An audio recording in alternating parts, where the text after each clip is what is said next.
Testing 1 2 3. Testing 1 2 3. Check this one. Testing 1 2. Testing 1 2.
Welcome to the Mayo Soccer Podcast live Super League preview show for 2026, coming to you live from Our Lady Secondary School in Ballinrobe. A massive thanks to the staff for the use of the facilities here this evening. We're back here once again for the second year in a row, making the long pilgrimage up to Ballinrobe. Podcast, as always, is sponsored by the Ranch Sports and Music Bar, Claremorris. We're delighted to have the two Gallagher boys here on light, sound, visual and all of that good stuff. We're delighted to be here again for another live podcast. I'm joined here on my left is Stuart Tynan. Stuart, you're very welcome along this evening. Thank you. Pat O'Sullivan over there across the table. There's actually more space between me and Pat this year after last year, so he doesn't leap across it at me. Always a pleasure, never a chore, Paul. And joined by Joe Faulkner as well, the only man not wearing his Mayo Soccer Podcast top this evening, instead choosing to rep the Conn Rangers club colours. Joe, you're nailing your colours to the mast there fairly early on. Yeah, I suppose it starts Super League this week, so the gear is out of the bag and ready for off. Good stuff, all washed and ready to go. Definitely not a pleasure, always a chore. So we're going to start off with a quick look back at how things ended up last season. You can see up here on the screen last year's league table. Top of the tree was Castlebar Celtic with a perfect record. Incredible stuff, that 18 wins out of 18 games. Westport United followed them not so closely there, but they still gave it a good old effort, to be fair. And when you consider the goals conceded by those two teams, they're real juggernauts there. Glenhest Rovers then shocking a lot of people with a third place finish. I think a few of us had them down as dark horses last year, and they did really well last year. It was a top three finish for them, finishing 9 points clear of Ballina Town in fourth place, followed then by Conn Rangers making up the top half of the table. Jumped then of 5 points to Ballyheane, who did spend a lot of the season, to be fair, with a few players and management banned. And then you had Ballinrobe Town on 19 points, followed by Manulla with 15 points. Ballyheane Town relegated on 10 points, and Kilmarnock United actually pulled out before the season was finished. So they went down by default. And taking their place of those two teams in the division this year, it's Claremorris and Ballyglass, and that gives us the lay of the land coming into this new season. Lads, reflections on last year first. What a performance that was by Castlebar Celtic. I mean, there was not a whole lot else they could have done other than that 18 wins out of 18 games, Joe. Yeah, brilliant. Celtic and Knock were very consistent anyways last season, points wise. 18 wins out of 18, it's unreal. Like Westport, you look at their results as well, 15 wins, 1 draw, 2 defeats. That was a result that would have won the Super League, so many times over the last 20 years. So Glenhest, massive season for them. I think their highest finish ever in the Super League, 39 points. And there was a big gap then, I suppose, back to the next 2 or 3 clubs. But yeah, it's interesting now. I think it's set up for a very interesting Super League season for 2026. I think, Paul, when you look back on it, and I know Celtic, they're absolutely phenomenal, in a couple of kind of cups running in a row, but to win 18 games out of 18 is to have no glitch whatsoever, and then that 8 conceded it's absolutely frightening. Just the quality and the consistency that Stevie Gavin and Declan Flynn have got up from that squad now over a couple of years, and I suppose we'll be going through it as the evening goes on, but can they go again and win another title? It's phenomenal stuff. They had 3 games in the middle of the season where I think it was Westport at home got a late winner in injury time. They had Ballina and Glenhest all in short proximity, and it went from 3 games they could have easily dropped points into having the full whack. They had 93 scored, under 10 conceded. So great. And then you mentioned, Joe, the 46 points for Westport. That's a really, really good season. Had Celtic had a couple of mistakes, had Westport won one of those games, it gets much tighter, and how wide is the gap going into this season, and it's going to be a great league again this year, isn't it? Absolutely. Stuart, just looking at that table there, was there any team you could maybe pick out who you thought they should be really aiming a bit higher? Well, look, you would probably look at Ballyheane finishing 6th, but obviously there's a few caveats to that. Obviously, what happened with the Oscar Traynor fallout was very disappointing. And, Ballyheane, you would expect them to respond now this season. I thought Ballinrobe Town might have been a bit higher in the table, but Pat's looking at me like What? I thought Ballinrobe Town, had another season there, and I thought Ballinrobe Town might have just maybe pushed a little bit further. I think they might do this season. Now we'll wait and see. But no, I thought the table overall, probably Glenhest were the big team who had the biggest impact. Probably in terms of a surprise impact, finishing third. I think it was their highest finish ever in the Super League.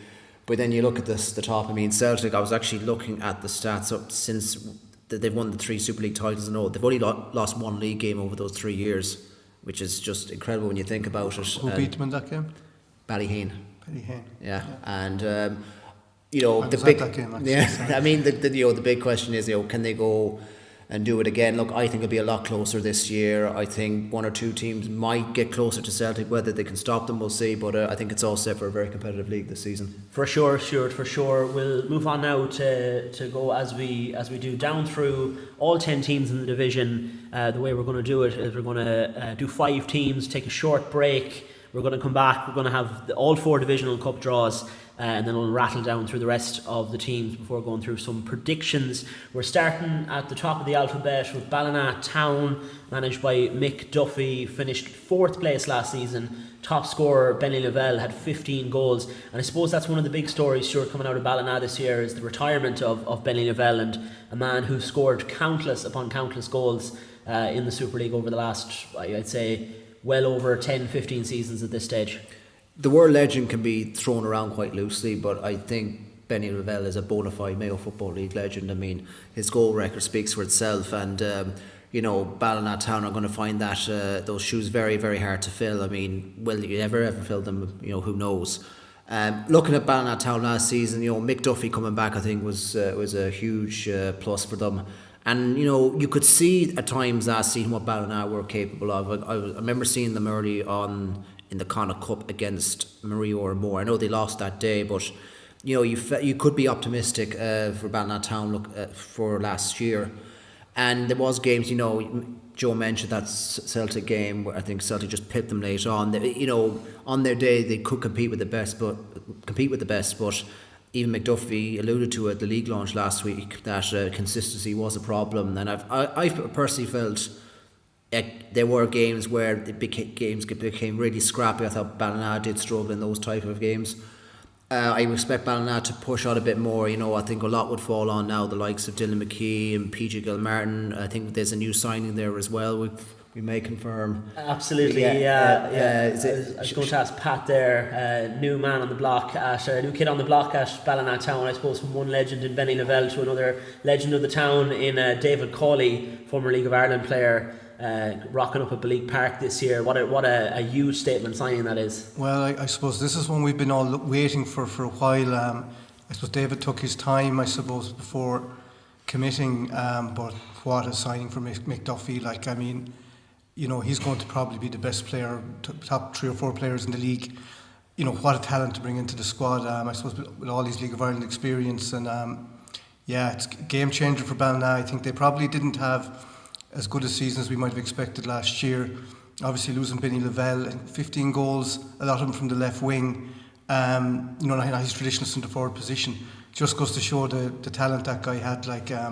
Huge loss, and David Cawley, big boost to get him in. And but the likes of PJ Gilmartin, they're going to have to chip in now, and I suppose take over getting that goal tally they're going to need if they're going to challenge for the title. Joe, how can you see, I suppose, Ballina lining out this season in a way that might get the best out of a player like David Cawley? He's a midfield man. Could you see maybe partnership with Dylan McKee, that type of thing? I'd say they'll probably play 3 in the middle. They'll probably they might play like Tommy Ford holding, play David Cawley 8, maybe McKee 10. McKee, in fairness, is a good worker and he gets goals. He'll get up and down the pitch. They'll probably want David Cawley to sit in and maybe try and control the games, control the tempo. See, can he get they seem to have got Jesse Devers and Chris Mahon over the line this week too. So that'll add an awful lot to their squad too. So they have, you'd be looking at Peter Martin, Jesse Devers, Jamie Cawley. There's guys there that are going to win games for Ballina could have situations where they're, they could be out of possession in games and hit teams on the counter with that bit of quality that they have now. So I was a bit worried about their strength and depth, to be honest, and I still probably am in certain areas. You know, if David Cawley or Dylan McKeithy get injured, are they a bit light? Maybe in one or two areas to challenge for the title. Maybe at left and right back as well, they mightn't have the same quality maybe as some of the other teams in the race, but like that front three that we're talking about, you know, it's top quality, and then Dylan McKee, David Cawley, they'll win a lot of games this year, Ballina. I think as well, like, I mean, you obviously mentioned there, Joe, like Dylan McKee played a lot deeper last year, more of an 8. Like, I suppose 2 years ago with the Oscar trainer and that, like, he chips in with so many goals from number 10, like, and I just think that's going to release him as well. And, you know, mentioned Billy Lavelle gone, losing goals. Dylan McKee could have a big season this year as well. I'd expect him to get well into double figures. For sure. Next up then, we'll just move on to the next slide there, lads. We have... go back there a second. We'll look at their first 4 fixtures. There's a lot of detail gone into these slides. I forget exactly what's coming up where. There's just so much to it. Away to Claremorris, game against Ballyheane won't go ahead, but then they're away to Ballinrobe Town and then at home to Castlebar Celtic. I think, Stuart, you might earmark that third game of the season there against Castlebar Celtic as one where we might really see what Ballina Town are all about. Yeah, and I think even that game against Ballyheane that's been postponed, I think they're playing them in the FEI Junior that weekend. They might be, they are. So even that might tell you where Ballina Town stand. But yeah, that game against Castlebar Celtic, I mean, the past few games in Ballyheane, the last few years have been excellent. I mean, even going back to 2022, 2023, some of the battles that Ballina and Celtic have had over the last few years have been fantastic. And I know Ballina have got 1 or 2 over them, even in Celtic Park. I think they bet them in the Super Cup semi-final a couple of years ago. Celtic have got them over the last couple of years and late on as well. So I think that would give you I think that game could give you a real indication of where Ballina are set up for the coming season. And even the Ballyheane game as well, the FEI Junior might tell us a story. Well, I suppose as well, just looking at the Ballinrobe fixture last year, was a 2-2 draw. Ballina equalised late in that game to get a point, and I suppose they definitely, I would say we'd all agree that their standards will be dropped a little bit last year, but it's games like that we'll just see where they're at and you know what the level of trajectory is like. But I think they'd certainly be looking at going to Celtic Park wanting 6 points in the bag, looking at the fixtures. It's in Ballyheane. Ballyheane, sorry. Yeah. Next up then, we have Ballinrobe Town, managed this year by Chris McGauley. Once again, 7th place finish last season, and the top goal scorer was Sean Vahey with 7 goals. They finished 2nd in the Premier in 2023, and that brought them up to the Super League. An 8th place finish, a 7th place finish. Is foreseeing a similar sort of season again, Pat? I suppose, look, the first year in the Super League for us, it was tough. It was really tough, you know. We had a hard season. We just about stayed up. We were definitely better last year. I'd like to think we'll have another progression. But look, it's very, very hard. I think when you look at Ballinrobe and you see Sean Vahey there with 7 goals as the top goal scorer. Since JP O'Gorman retired, you know, getting a number 9 centre forward in hasn't been easy.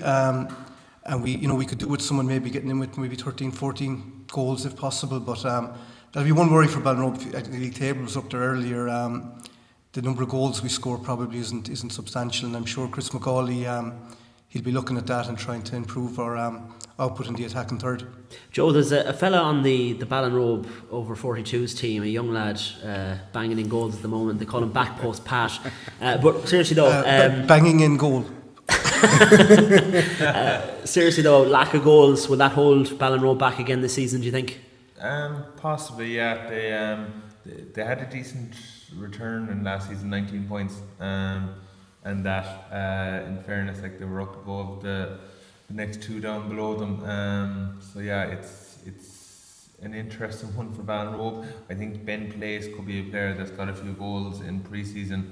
We had him at the Mayo ratings, so someone that can score goals playing in the 10, or that will break from midfield. But yeah, listen, Chris will have to have them organised, and they can be very tough to break down up at the green. In fairness, up in Ballinrobe, like, it's an awkward place to go. So yeah, they'll need the home form to be good. They'll have a few 6-pointers that they'll need to win during the season, and that. But I don't think they'll be in the top 5. I think they'll be down there, whether they get dragged into a relegation zone or whether they're comfortable might come down to a few games early on, 6 pointers. But yeah, it could be a battle. I'm looking at the teams that came up, and I think they're both stronger than what's gone down. So I think it is awkward. It's a fixture list I looked at this year, and there was an awful lot of early games that would be tricky games in the league, and I think a few results, like there might be one or two teams that are thinking if they won a game or two early on that they might try and get into the top 5 after 9 games. But yeah, it'll be interesting now. But from Ballinrobe point of view, I think the main thing for Ballinrobe is to get Aaron McDonald, Oisin Connolly, these sort of lads, get them back in. Can they keep clean sheets and then pick teams off? You don't have to be scoring loads of goals to do well in the league if you're not conceding. So it's yeah, I think they'll just need to be sort of tough to break down, and that, and I think they'll get a few goals during the season. Whether it'll be enough to be comfortable or go down, it's the first few weeks will probably tell us. Stuart, a lot has been made by Pat in the car on the way down here of Ballinrobe having 5 games at home out of the opening 9. But you look at 2 of them there. First 4 matches, home against Glenhest, home against Ballina Town, and then 2 very tricky away games, it must be said, particularly against Westport. It's not an ideal start for them, and a poor start could spell further trouble, wouldn't you say? Did they beat Glenhest in the league at home? The corresponding 4 fixtures last year, Ballinrobe got 7 points. Yeah, I mean, so when you look at that, I don't think that's a terrible start for Ballinrobe. I think they feel they're maybe more than capable of getting at least 6 points. I mean, they beat Glenhest last season. They're more than capable of doing so again. The Green is a tough place to go, and you know, I think defensively, I think Ballinrobe are very good. I was looking at the 3 key players to watch. Keeping Conal Doran as goalkeeper, I think, is huge for Ballinrobe. I mean, I know there was talk about him potentially going back to League of Ireland, but that he's staying at Ballinrobe, I think, is massive. I think he's an excellent goalkeeper. You know, Joe, I agree with Joe about if Aaron McDonald's there, Oisin Connolly, you know, defensively they can be very difficult to break down. If they do find a goal scorer, I think Ballinrobe could definitely easily improve on their 7th place position last year. They'll do very well to get 7 points out of those 4 games, to be honest. That's, I don't know, do I fully agree? I think the first 3 games there. What don't you agree with? That potential to get 6 or 7 points from those. I didn't say potential, I just said what happened last year, Joe. No, just to correct you there. There was extra talk over there. I think Ballinrobe could have 0 after 3 if they don't get a result off. Then it's like Ballina Town and Westport will both be expecting to get 3 points there. So, but you've had close games with Westport as well the last couple of years, haven't you? We have, but we've had ones that haven't been close too. But we lost 1-0 at home to Westport in the Green last season. But you know, I think we lost 5-0 in the cup final, and maybe 6-2 away, something like that. I think. Yeah. That's why I suppose defensively, that's why it's so big for you to have like Conal Doran at goalkeeper. If you have Aaron McDonald back, Oisin Connolly.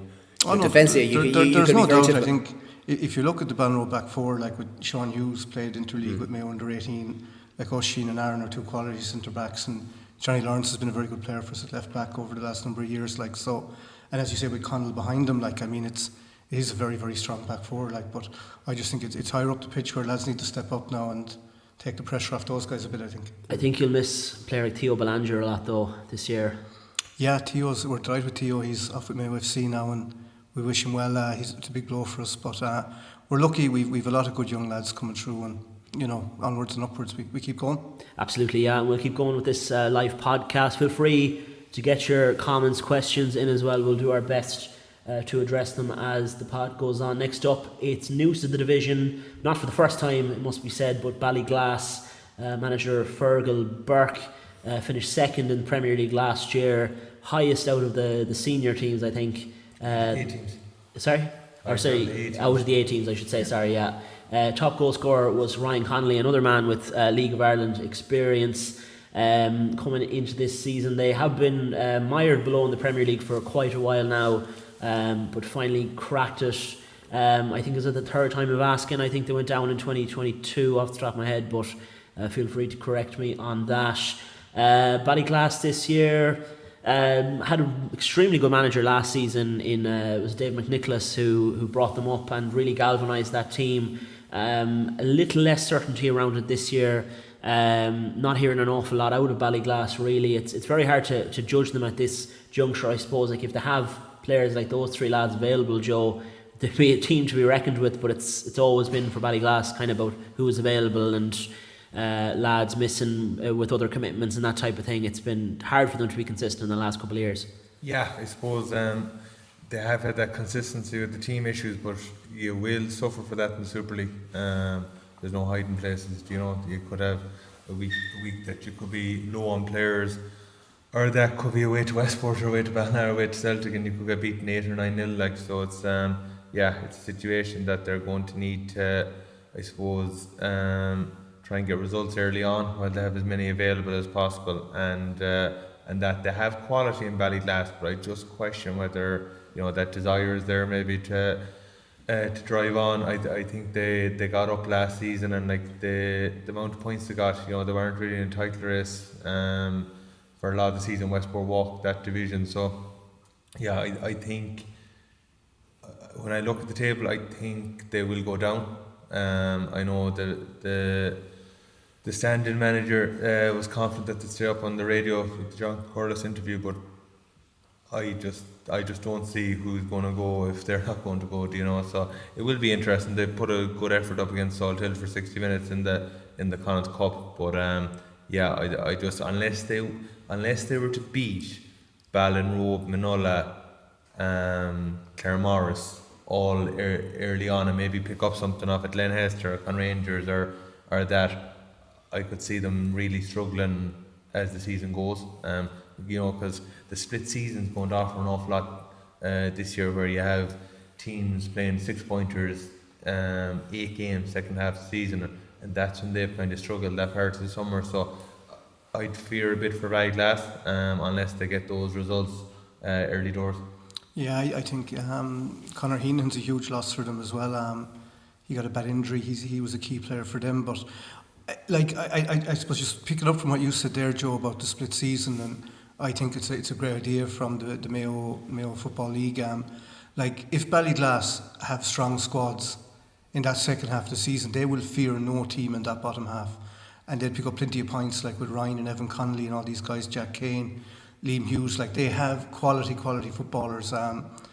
So it'll be interesting. If a team has a fighting chance, if they're in that bottom 5, they could pick up loads of points in those games, via the likes of Manulla and Ballinrobe and Claremorris. So yeah, it's hard. It's very hard to know. I don't think they have an official manager announced yet.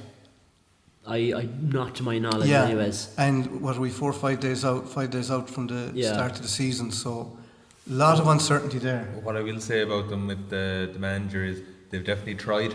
I've heard lots of people that they've had conversations with, and that. So you'd have to hand that to them. At least they've tried. You'd hear some clubs, committees would be like, it'll sort itself out, and someone will take it. But in fairness to Ballyglass, you'd be a bit more pessimistic for them, or that off the fact that they obviously haven't found someone, but they have tried their hard to get someone. I've heard 8 or 10 people that they've tried, and they've been ambitious enough with some of them.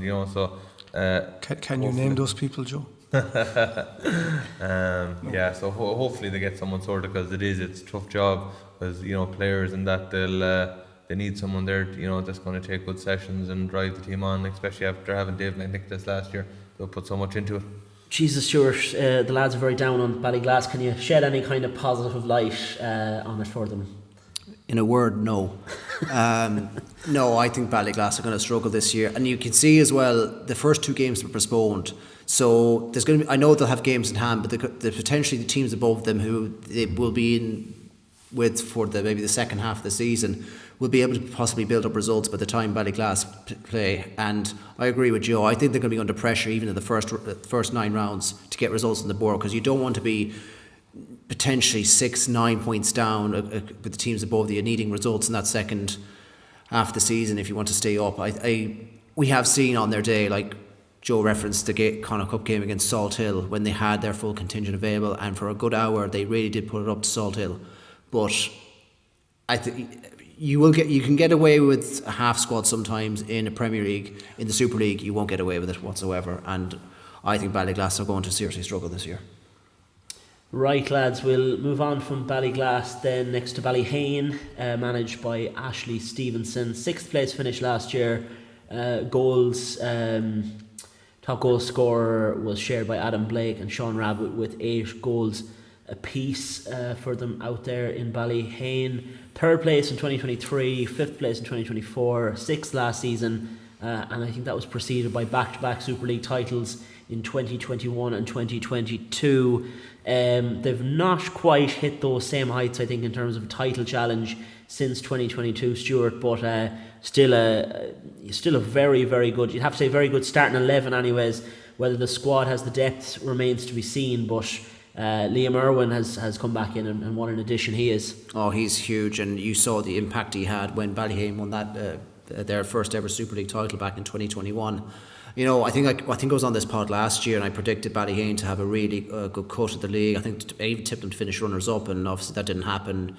But look, there was things that happened off the field that kind of took precedence for Ballyheane. It was more a season to forget. I know they lacked consistency at times throughout the season as well, but if they have Liam Irwin fit and available for the majority of this league, Benaday fit and available, Nathan Riley-Doyle, I know Sean Kilcoyne's on his way back from that horror injury sustained against Kilchman-Knock. Killian Redmond's back and fully fit after his bad injury. Michael Fahy, I think, was playing winter football in the Roscommon District League over the winter. If Ballyheane have that 11 regularly, I think Ballyheane are more than capable of giving Celtic Westport a real rattle at the top. But I mean, Joe, is it enough to have a good 11 in the Super League though for the likes of a Ballyheane? No, they'll need to keep lads fit, and like Stuart, I think hit the nail on the head there. You know, there's some really key players for them that we'd say haven't got enough out of the last few years. Benaday is definitely one. I'd say he plays maybe 30 or 40% of the games. You know, and he's on his day the best player in Mayo, so they need him to come in and be fully committed. Like, they have had their issues, obviously the Oscar trainer thing the year before, Killian Redmond done the cruciate, and that kind of, they had maybe lost a bit of hunger, but I just feel I have a different feeling about Ballyheane for this season. I think they have that bit of hunger back. Liam Irwin will add an awful lot. Like, they're a big powerful team. You have Benaday, you have Liam Irwin, you have Michael Fahy. They're a big, strong, physical team, and a lot of teams will fear them. And like the first day out, Westport in Ballyheane, like a lot of people will be watching out for that game now to see how it goes. If Ballyheane are serious about having a cut at the season, they're going to need to get a result. If Westport are going to win the league, they're going to want to have to go there and win. So it's interesting. Is it the game of the weekend, do you think? Ballyheane, Westport? Yes. The game of the week. Is it the game of the weekend? Oh, sorry. Yeah. 100%. Yeah. Yeah. It's now Celtic Connacht's Cup game will be up there as well, like with Colga, but in terms of like Super League, Super League, 100%. Like, I think it would be. It's two possible contenders, but yeah, if they just get that consistency, I think Ballyheane, they'll 100% be in the top 5, and that, like, you look at the table there, they came 5th and 6th. Like, it's once you get halfway through a season, usually if Celtic are gone a mile ahead, or if someone's gone a mile ahead, you're not going to win the league, you're not going to get relegated.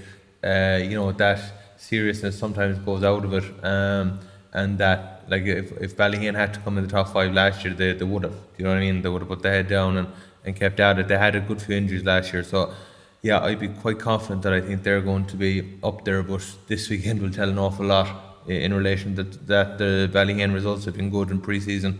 They've won all their friendlies in Mayo. And they've had one outside as well, like, so they're I think they're set for a good tussle now with this. Pash, I'll let you jump in there. No, I think a key thing here, and there's a lot with Liam Irwin coming back, and 100% a powerful player, like, but Killian Redmond is back as well, and has played half a season down in Limerick, or that with Janesborough, and like, he's one of the elite centre backs in the county, and Jack Tuffy wouldn't be far away. Wouldn't be far off. Like, you take those 3 lads back into that team. Sean Rabbit, I think, is going to have more of an impact this year as well in terms of the squad, the A squad. I think Ballyheane are going to have a very, very good season. I could definitely think they could finish as high as 3rd. I think you've mentioned the numbers and keeping lads fit, but like, you cannot underestimate the quality Killian Redmond brings there at centre back. he's going to be an absolutely massive addition there for them. Yeah, and also last year as well. I know we're talking about a lot of the guys who were there a couple of years back, but one of the breakout stars of last year was Adam Blake. He was fantastic. I mean, he was arguing a lot of people's teams of the year as well. I mean, if he can improve on what he did last year, I mean, that's another threat for Ballyheane going forward. Adam Blake's biggest problem last year was that there was a really crowded field at right back for the team of the season, because he had Levi Barrett, you had Mikey O'Brien, you had Mark Cunningham. He would have been any other year definitely, but there was just such competition for it. But an excellent young player, and I think he was a player as well. I think Mayo FC were interested in him as well, but they couldn't get him over the line. He would have been a serious addition as well, and definitely a player of that sort of National League calibre as well. Another player from Ballyheane I think is excellent is Dan Purcell, and he's been playing as a striker in a midfield over the last couple of years. He'll probably be more of a midfielder this year if the likes of Nathan Riley-Doyle and Beneday and Liam Irwin, who sort of played it was a sort of not even a 4-3-3, it was more like a front three with Liam Irwin in the 10 when they were winning the Super League a couple of years ago, and he was kind of the creator there, and he also got a good few goals. It was a really good balance to that team, because the two bucks up top had great pace. And look, I just think maybe squad depth might be Ballyhane's issue, but I suppose we'll see as the season goes on how Paul, we were fixed. chatting the way up in the car, and we were saying how many players from that Super League winning team are they missing now, and is this particular side, is it every bit as good or close to it? I think they're only missing John Vahy and Dara Ludden. Jack Rochford I'm not 100% on if he's there or not, but Yeah, Adam Blake might be possibly would have nailed down that position. Yeah, Darrell Ludden is definitely one, and John Vahy's definitely one. Sean Kilcoyne played with Michael Fahy and Liam Irwin in front of them. Riley Doyle. It's just getting that hunger back and keep them on the pitch. Yeah, I think it's just, as Paul said though, the squad depth. If they just can add a bit, one or two key players off the bench, I mean, Ballyheane could have a serious season. Definitely, yeah. We'll move on there to the next team is Castlebar Celtic, managed by Stevie Gavin. Last season, first place with a perfect record, top goal scorer Luke Kelly with 26 goals. League positions, well, that says it all really. 3 in a row, looking now for their 4th on the bounce. Coming into this year, Castlebar Celtic, I don't think they're out the first weekend. They have their game against Colga in the Cup.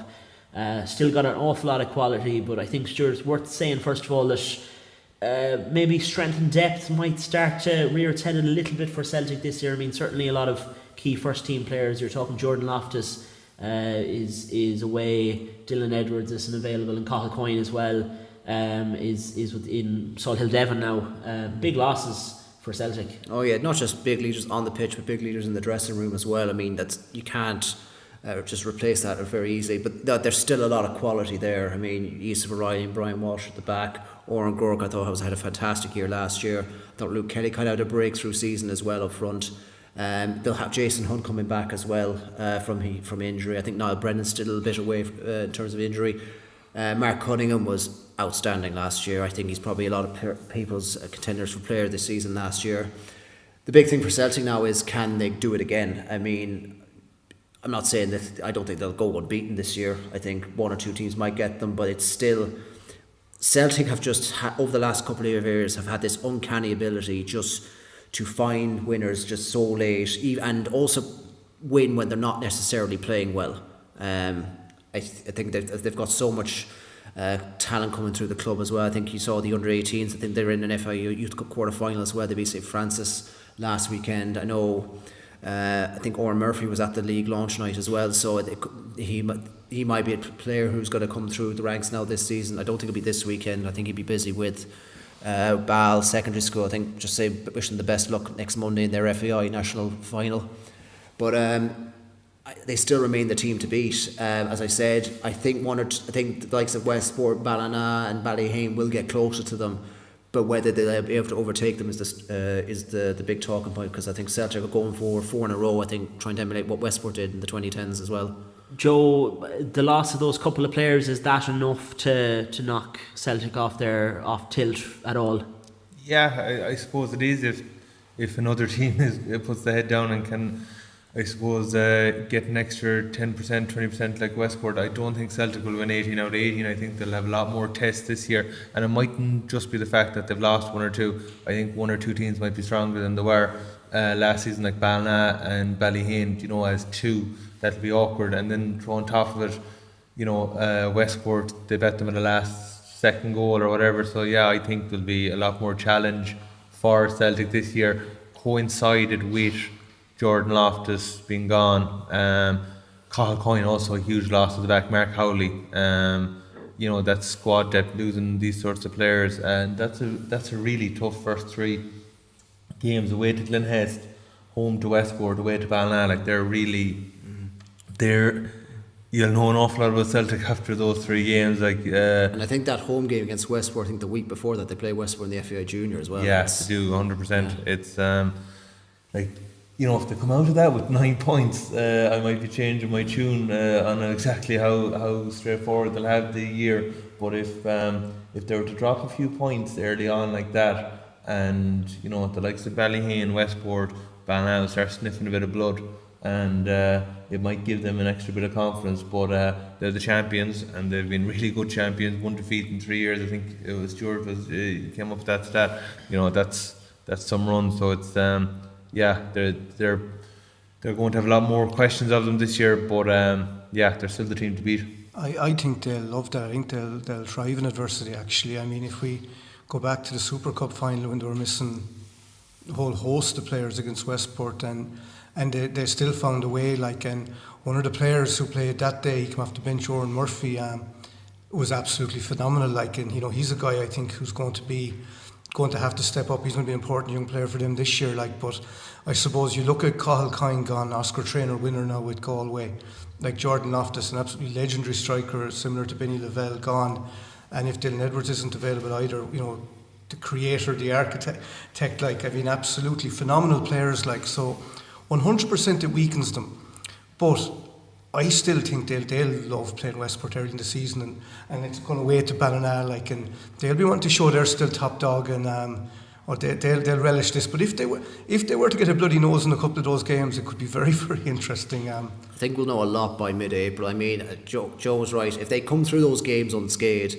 not only the confidence they'll get, but the psychological impact that could have on like the likes of a Ballina, Westport, will be telling as well. But as you said, Pat, if they do trip up in two of those games, you know, you could see the title race come alive. They've added forward Oisín Tadhg, I believe, to their squad. What will he bring to them, Joe? A lot of quality. He was in with us with Oscar Traynor.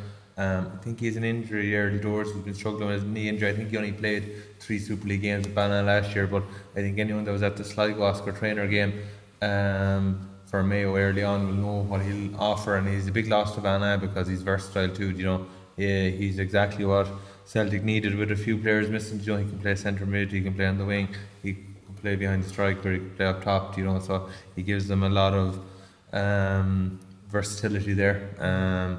But the fact he's injured for the first few weeks, you know, he probably won't kick a ball. Definitely in those 3 league games, he might want to be back to the Ballina Town game, the third game. But yeah, he's a good addition, and you know, I've been keeping an eye on 1 or 2 more players on that. You know, like Noah Baba was linked on that. So do they go out and get someone like that over the next few weeks? I don't know, but yeah, it'll be interesting to see how it goes, and hopefully they can win in the Conn Cup quarter-final. They're going for a historic 3 Conn Cups in a row, so like that's a big game for them in Colga this weekend. They're friendlies, like they bet Manulla 1-0 at the weekend. They got beaten 2-1 in Ballinrobe the week before, you know, so they haven't been at their goal scoring best over the last few weeks, so that Colga game will be a real test, and going into those 3 Super League games. Good stuff, lads. We have gone down through the first 5 teams in the division. It was Ballina, Ballinrobe, Ballyglass, Ballyheane and Castlebar Celtic. We're going to take a quick break, about 5 minutes, and we'll be back with the 4 Divisional Cup draws. Don't go anywhere. Thanks a million for tuning in. Be sure to get your questions and comments in throughout the live pod, and we'll do our best to respond to them. We'll chat to you in a few minutes.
Welcome back to the Mayo Soccer Podcast live Super League preview show. Right, we're now going to do the Divisional Cup draws, and we're going to start with the McDonald Cup. Myself and Stuart have agreed to do the honours while the other two boys are over there eating cake. So we'll get going. We have the McDonald Cup here in front of us, the prestigious McDonald Cup. I believe it was run by, I'm told reliably, it was won by Ballinrobe Town in their first league, or their first season back in the Mayo League. I won't tell you my source for that, but here we go anyway. Stuart, the first home team in the McDonald Cup draw 2026. I think he missed a trick there. The two lads are having their cake and eating it. For once.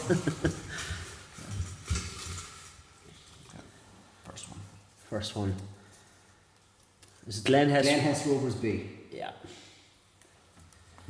And now the away team to travel to the Strand is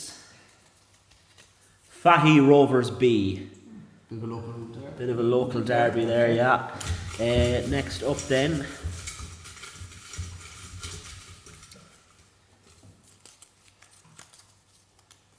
Ballyheane Blue Bombers. Ballyheane Blue Bombers are at home, and they will face. Stuart, you just draw them. I'll just stand here. Sit here. Ballina B. Good draw that. For who? Everyone.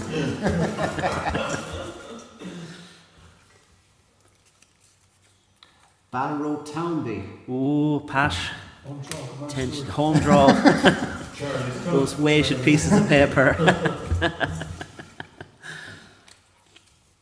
Conn Rangers C. I'd fix that one in the bottom. Who are you? Next tie in this competition. Charlestown Athletic. Charlestown Athletic, their first appearance in the McDonald Cup in some years, and it is a home tie for them. Facing Manulla B. Manulla B. And the Great team draw that. that will get the bye in round one. Believe B, it's Westport United C. Westport United C with the bye for that. And so next we will draw the Tonra Cup. Stuart will shuffle them around there. I don't think we have the Tonra Cup with us, but we're well. So, first team out will be Kilmore. Kilmore. It's a tricky away tie now for whoever gets Joe's just Kilmore looking here. at me like, don't you dare. Don't do it, Harvey. Don't do it. Ackle Rovers. It's a big journey.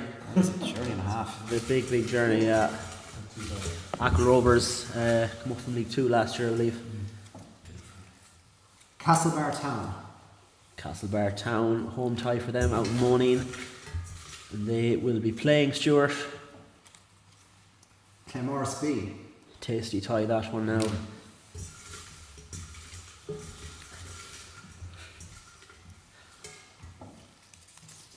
Conn Rangers B. Home game for Conn Rangers B in the opening round of the Tonra Cup, and they will be facing. I don't think we have a drum roll sound effect there, lads. That's okay. Killala. Derby. North Mayo Derby there to come. Opening round of the Tonra Cup. Partry Athletic. Partry Athletic at home. Out in Partry, and they'll be facing Bangor Hibs. Bangor Hibs. And the team that will get the bye. Ballyheane Rovers. Ballyheane Rovers. Okay, I was about to say how many teams are in this shagging competition, but there, that's done. Now we're on now to the 2E Cup. It's next to the Divisional Cups. The draw is up there on the screen now. It's Kilmore versus Ackle Rovers, Castlebar Town versus Claremorris B, Conn Rangers B versus Killala, and Partry Athletic versus Bangor Hibs, with Ballyheane Rovers getting the bye. Ties to be played on the 21st and 22nd of March. So we're looking forward to that round one of the Tonra Cup. Next up is the 2E Cup draw. I think Stuart has the cup ready to go there. There'll be no buys in this. No buys in this, no. It's round one. 5 games, 10 teams to come out. Ballyheane Town. Ballyheane Town relegated from the Super League last year. Be hoping to bounce back. Snugbury United. Home tie against Snugbury United. Very tricky game that now for Ballyheane Town. Snugbury obviously with a lot of additions to what was a very strong squad already. Next game, Stuart. Erris United. Home tie. It'll be another long spin for one of these teams in the 2E Cup in the opening round. Be getting a lot of mileage early on in this competition. They'll be played Ballina Town B. Ballina Town B. It's a good game. Good match up there.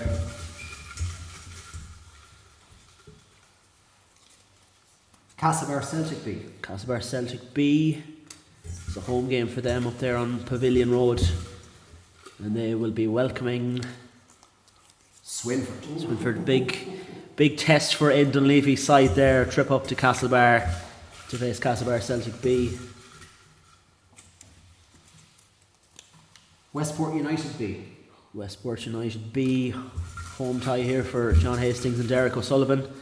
And now in charge of the Westport B team, and they'll be playing Stuart. Crossmolina. Crossmolina. Away trip for Crossmolina, playing their home games this season in Enniscrone. While work's being done on the pitch, I understand it'll be ready at the start of next season. And the last one, Ballyheane B. Ballyheane B, tipped by the Mayo Soccer Podcast to drop for the 4th season in a row. And they'll have a home tie against Strayed and Foxwood United. Strayed and Foxford United. So as you can see the draw there on the screen, it's Ballyheane Town versus Snugbury United, Erris United versus Ballina Town B, Castlebar Celtic B versus Swinford, Westport United B versus Crossmolina, and Ballyheane B versus Strayed and Foxford United. Ties in this competition to be played on the 21st and 22nd of March. And we're just about ready to go now for the Benson Cup draw. This is the teams in the Super League, which we're of course previewing this evening. We've 5 teams down. If you're just joining us, we're doing the other 5 now in the remainder of the show shortly after this Benson Cup draw. Stuart, you can start us there with the opening tie. Okay. First team out, Manulla. Manulla, under the management of Roger Clark. We have a tie out in Claremorris for the opening round of this competition. Conn Rangers. I repeated their opening league fixture. Indeed. Joe was happy enough with that, I think. We'll see how he is on Sunday. We'll see how he is on Sunday afternoon. Yeah. Next out, Claremorris. Claremorris home tie for Claremorris. Claremorris, of course, home to the Ranch Sports and Music Bar. Nice little segue there. And they will play. Oh, Castlebar Celtic. Castlebar Celtic, yeah. Tough tie to get for Claremorris in the opening round there. We welcome Castlebar Celtic in Cannon Park. Glenhest Rovers. Home tie for Glenhest Rovers. Opening round here in the Benson Cup. Ballyheane. That'll be a good tie. Next out, at home will be Westport United, the reigning champions. Westport United, yeah. Reigning Benson Cup champions, and they are down to play Ballyglass. Ballyglass. Tough tie for Ballyglass, tough place for them to go in the opening round of the Benson Cup. Yeah, oxygen has just left the room. Ballinrobe Town. Home game for Ballinrobe Town in this competition. Ballina Town. Against Ballina Town. Yeah. Manageable, but yeah, that's the round 1 of the Benson Cup. Manulla versus Conn Rangers, Claremorris versus Castlebar Celtic, Glenhest Rovers versus Ballyheane, Westport United versus Ballyglass, and Ballinrobe Town versus Ballina Town. Games to be played on the 21st and 22nd of March. Those were the 4 divisional cup draws. We're going to do a bit of tidying up here now, and we're going to be back in about 2 minutes' time.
Welcome back to the Mayo Soccer Podcast live Super League preview show, coming to you live from Our Lady Secondary School here in Ballinrobe. Massive thank you to the staff of the school for allowing us to use the facility this evening. Big thanks to our sponsors, the Ranch Sports and Music Bar Claremorris, and a massive thank you as well to Kieran and Ryan Gallagher for help with the audio, the visual and all of that good stuff here this evening. If you're just joining us, we've gone down through the first 5 teams in the Super League. We're going to do the rest now, and we also have the Divisional Cup draws. Be more details about them out online, I'm sure, soon enough, I'd say. So we're going to crack on now with the next team in the Super League. It's Claremorris, promoted from Premier last year after a much more dramatic than we thought playoff against Ballynrobe Town at the back end of the season. Top goal scorers Jason Murphy and Simon Butler with 11 goals each, managed by Michael Hutton. They've been a bit of the yo-yo team, I suppose, for a few years. They went down in 22, back up the following year, back down the year after that, and then came up last season from the second tier, and they're back once more for another crack at the Super League. Joe, what you reckon for Claremorris? Are they in a similar sort of? Is it the same Claremorris that went down? I suppose is the question I should be asking you. Yeah, it pretty much is. They're maybe a bit more experienced than that now, but I actually think they've lost one or two good players, Andrew Peters and Calvin Joyce, and there's a bit of quality there gone. It'll be an interesting one for them. They probably fall into the same boat as some of the teams you mentioned earlier, Ballinrobe, Manulla, Ballyglass. How will they do in the 6-pointers? And that early on might decide how they go. They have a lot of quality, in fairness. There's a lot of good footballers in the Claremorris team and that, but it's just consistency of the team selection and if things go wrong, how they react to it. At times they've lied down a bit. Like you look at 10th there in the Super League in 2024.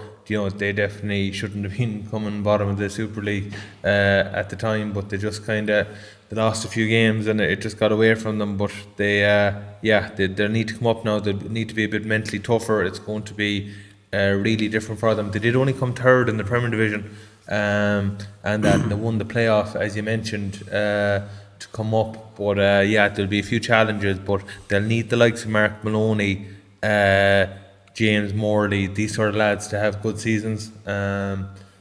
To drive on. Will they get much out of Dave McCracken? I think he's based around the country now. He works with the guards and that, so it'll be interesting to see how it falls for them and that. But Calvin Joyce is a big loss at the back. He was often looked at as their main defender at times. Whether Jason Murphy will go back into the defence, he played a bit midfield over the last while, I don't know. It's an interesting first 4 matches. The Ballina game this weekend is an interesting one. How they compete there. A lot of people will expect Ballina to win that game. But if they give a good account of themselves, and that they could cause Ballina a few issues with Mark Maloney if they can get him in behind, and that he showed in the Oscar trainer Roscommon his serious pace and he's direct, he will cause a few teams trouble. But it's at the other end of the field where I might fear for them. Like they played Manulla there 2 weeks ago and they lost 4-2. So it's can they keep the scores down with the players that have missing at the back, I suppose. Will be the big question over the course of the 17 games. Stuart, would you consider Claremorris to be, I suppose, among the relegation candidates for this upcoming season? Yeah, more than likely. You think you mentioned they've been a bit of a yo-yo club, and that will likely continue.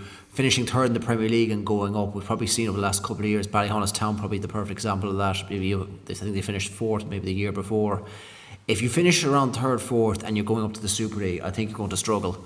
And the loss of Calvin Joyce is a huge blow for them. I think going up front, there is goals in this team. I don't think there's any question about that. But it's at the other end of the pitch is whether they can keep them out. I mean, 3 of their first 4 games are at home. And we have to pass. Joe, you both know can be a tough place to go at the best of times. So they'll be looking to get as much return out of that as possible. But even that game away to Manulla, that's a huge game, even at this early stage of the season. So they need to get the points on the board early on if they are to when the second half of the season comes with the split season, that they're well within a shout of staying up. Along with Ballyglass, that'd be one of my favourites though to go down, to be honest. I mean, Pat, just looking at the overall schedule for Claremorris, if you were to look at the teams who you might be maybe tipping to finish in, say, the bottom 5, as it were, obviously it's very hard to call from the some teams you can say definitely will and definitely won't. But I mean, they're away to Ballinrobe, they're away to Ballyglass, and they're away to Manulla as well. I mean, does that not spell immediate danger for them that they have so many games on the road that, you know, we talk about these 6-pointers all the time. Does that not spell danger for Claremorris from the off? I'm not sure. Like, I mean, Claremorris, I just looked at the opening 4 fixtures. Like, particularly the three home games were very, very tough games, and it's never easy going to Claremore. Like, and if they were to, come unstuck on those games, it could be a very long road back. I think the thing I've kind of noticed with Claremorris, like, they've obviously Mark Maloney's been mentioned numerous times, Simon Butler, fantastic players, like they've Noel Mellon at the back, good players, but do they have a huge squad? It seems to be a tight enough squad there, and losing the likes of Calvin Joyce, and that I think is an awful blow to them. I mean, Evan Gannon's a fantastic young player. I haven't seen him in any of the friendly games, maybe I missed him, but he'd be a key player for them now this year. And James Morley is a player I've enjoyed watching for a few years now. They're going to need massive seasons from these guys. But I suppose in the face of it, looking at it, it does look like a challenge for them at the minute, certainly, yeah. Yeah. I've seen that in some of the pre-season games they've had James McCormack playing at centre back for them. Obviously, might be a name familiar to anyone who follows the GAA. He was involved, I think, in the Mayo GAA squad during James Horan's management. Good defensive player by all accounts, Joe. Yeah, but I suppose it'll only be for a certain few games, so it's it might actually show you that there's a bit of alarm there that they are maybe defensively slack if they, to bring someone in and he's thrown straight into the setup and that. Like, he is obviously a really good player, but it's what are they going to get out of him and that. But it's I could see him being a good player for what they get out of him. Good stuff. We'll move on from Claremorris then to the next team. It's Conn Rangers, managed by Joe Faulkner. Last season, 5th place finish. Top goal scorer Evan Reap with 9 goals. Since returning to the Super League, they've been in around that sort of mid-table spot, 6th, 4th and 5th. And they've all, by all means, made a good account of themselves, a regular Super League team, and to their credit. I suppose the trick now, Stuart, will be pushing on for Conn Rangers from where they were. Can you see that happening this year? I think it's going to be tough. I mean, you look at Westport, you think they've strengthened. You look at Ballyheane, you think they've strengthened. Ballina Town have strengthened. Glenhest, I mean, can they replicate their third place finish last season? I think Conn Rangers, if they finish in that 5th spot again, I think it would be a solid season. I think there's been, as you said, Paul, they've become a team who have become very much they are a certified Super League team at this stage. They're always going to be there. They're not good enough to challenge the Celtics and Westports, but they'll always be there or thereabouts, and they're always going to be, the Super League. They're always going to be a solid team. Joe, we obviously don't want to pester you too much about Conn Rangers and how you get on, and you'll give your usual Yera answers, I suppose. But what would I suppose, given the strength of the teams, I suppose the upper end of the table, what would a successful season for Conn Rangers look like for you, realistically speaking? I suppose jumping a place or two in the league. We have been around the mid-table, 4th, 5th and 6th over the last 3 seasons. A successful season might be closing the gap and maybe coming 3rd. Challenge for a cup, maybe get to a cup final like Ballinrobe did last season. That's the likes that has to be in the pipeline, if you want to make a step up. There's also I suppose, looking the opposite way, there is that competition for the top 5. We'll have to make sure that we do enough in the first 9 games to be in the top 5, because I think it's going to be broken down, as in I think there's 6 clubs for that top 5 positions this season. I think the other 4 will probably, going off the last 2 or 3 years, will struggle to break that into that 5. But someone's going to lose out there, and we need to make sure it's not us. And everyone wants to play in the big games and be able to beat the top teams. We've done well in pre-season games, but they'll all go out the window on Sunday, because you look at Manulla over the last years. They drew at Westport last year, and Westport drew in Ballina, I think, in maybe the 3rd game. So they're very tricky this time of year. They've beaten us twice in the last 2 years this time of the year, and we've always, like we bet them 7-2 in Conn last year, and we gave them a few clippings at times later on in the season, but this time of year they'll be very awkward. That's actually, I was only talking with Pat earlier about the game on Sunday. It's a really big one for us. We need to start off with 3 points and see where we go from there. Pat, your thoughts on Conn Rangers? How do you think they'll get on this season? Yeah, it's a funny one. I could easily see them coming sixth as well as third. When you look at those teams, like I don't think Conn are good enough to get into the top two. Then you've Ballina, Ballyheane, Glenhest and Conn are the mid-table kind of teams the last couple of years. Injuries will be key. If they can keep a fully fit squad, they can certainly push and challenge for third, fourth. But if they got a couple of injuries equally, they could be in the bottom half. So it's a tricky one. I think I'm looking forward to seeing Sam Barnes this year. Now I got a good look at him and at the Oscar trainer, and he's a quality player, and I think he adds a huge amount to them. And that. So yeah, no, I'm not sure. I'm not nailing my colours to the mast here on this one. You look at that run though, for the first couple of games. I mean, away now the first 2 games are both away, but Conn would be confident they can get results in that. The home game against Glenhest, I think, would be quite telling to see whether Conn will be capable of pushing for fourth or third, or whether it be around that fifth, sixth range again. Yeah, I think you're looking at games like that as much as we have relegation 6-pointers, we sort of have top 5 6-pointers in this opening 9 games of the season, and I mean, depending on how you have home or away can make a huge difference. Like, I think having to travel to Manulla is a huge disadvantage for Conn Rangers, whereas if they played them at Manulla beat them at Mount Falcon a few years ago, but still I think that's the sort of game you'd rather have at home. Pat? I suppose the suggestion is that there's a top 2 of 4 and then another 4, and I'm guessing are Manulla in that bottom 4 and you're playing them at the weekend. I don't know, I think that's an awful tough game going I down think there. Joe has been very careful about what suggestions he makes here. No, I just think the lips are sealed very tight. Manulla are more than capable of getting a result in that fixture. I think that's going to be a very interesting game, and if Conn can go down there and get a result, I think that's a good indication that they're in a good place. Absolutely, yeah. So we might move on there from Conn Rangers next up to Glenhest Rovers. For many people, the surprise package of last season. Stephen McLaughlin, manager there, 3rd place last year. Levi Barrett, top goal scorer with 11 goals. 9th place in the Super League in 2023, but they came back up, much improved from Premier in 2024. And then, as we said, secured that 3rd place, finish last season. Now, Pat, what kind of surprised me about that finish for Glenhest is not just the position itself, but the fact that Conor McCarthy, who was so key to that Premier League winning season, was absent for a lot of last season. It just goes to show the serious I suppose, strength that Glenhest have there in terms of their squad. 100%. I think, look, they're a club, they're doing an awful lot of good stuff. I think if you look at their social media, it's definitely a club that are doing a lot of things right. I think a key player here for Glenhest is actually Chris Rowland. I think when he's playing, I think they're a much better side. I think we played them last year and beat them in one of the games. He wasn't there when we played them later on in the season in Glenhest. He was there and he made a massive difference. But you look obviously with Paddy Mulcrone and Conor McCarthy. Conor McCarthy is absolutely phenomenal at the Oscar trainer. Just the way he strikes up football, he's different class. And then of course Levi Barrett at right back, quality player. They've strength and depth across the team. They have a good goalkeeper, Noel McManaman, as well.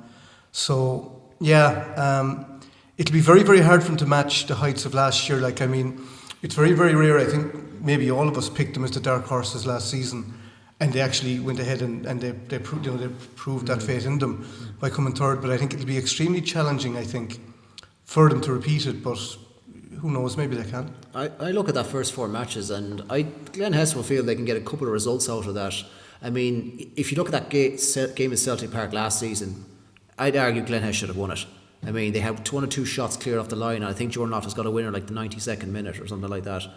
I mean, Glenhest, they pushed Westport to the limit as well in Beltra as well. I know they got a bit of a clipping in United Park, but Glenhest on their day have shown they can compete with the best in the league, and they got some. And as you said, lads, they had a fantastic season. And even when they came in to the Super League last year. I think hadn't Conor McCarthy picked up that bad injury, and we thought, okay, maybe they might struggle.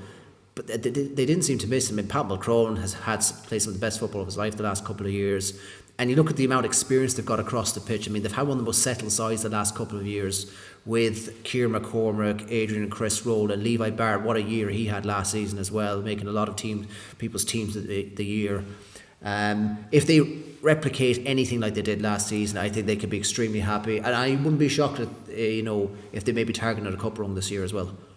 Joe, your thoughts on Glenhest coming into the new season? Yeah, brilliant season last year. I think I saw on the table earlier 13 wins, 5 defeats, so like 39 points. Like that's a really, really good return. Other years they'd have been in title race, with that return, and like they lost 1-0 to Celtic, late winner in Celtic. They lost 1-0 at home to Westport. So it's kind of, I think the other three was 3-2 with Ballina at home. Were they unbeaten against Ballina? I think. Were they unbeaten against them? I think Glenhest, the 5th game was the loss to Ballina, but in Glenhest. But maybe have a look at that. I couldn't see it. No, they beat Ballina in both games last season. They did lose them in the cup in 2024, though. I think that was a semi-final. Who was the 5th game that Glenhest lost? Was it Ballinrobe? Oh, sorry. Yeah, it was Ballinrobe. 5th game they lost. Oh, was it? Yeah. Yeah. They lost to Celtic twice, Westport. 16th to the 3rd. Oh, lovely. Okay. So, like, that's a really good return, 39 points. I think they're far from a one-man team as well. I think when Conor McCarthy joined, there was so much about him and getting so many goals and that. But they showed last year when he missed games, they can win games without him.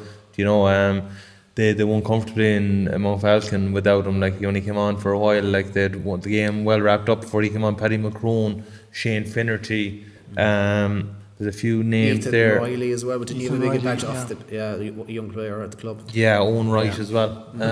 Those players have really given them an extra bit in the final third. Very hard to replicate it this season. I think that'll be in the battle for the top 6. It's how strong will Glenhest be. If they can go and try and get 39 points again or that kind of numbers, it'll put awful pressure on other teams to make the top 6. If they don't, they could lose out in that battle. Did you yourselves notice a change in style from Glenhest as well last year?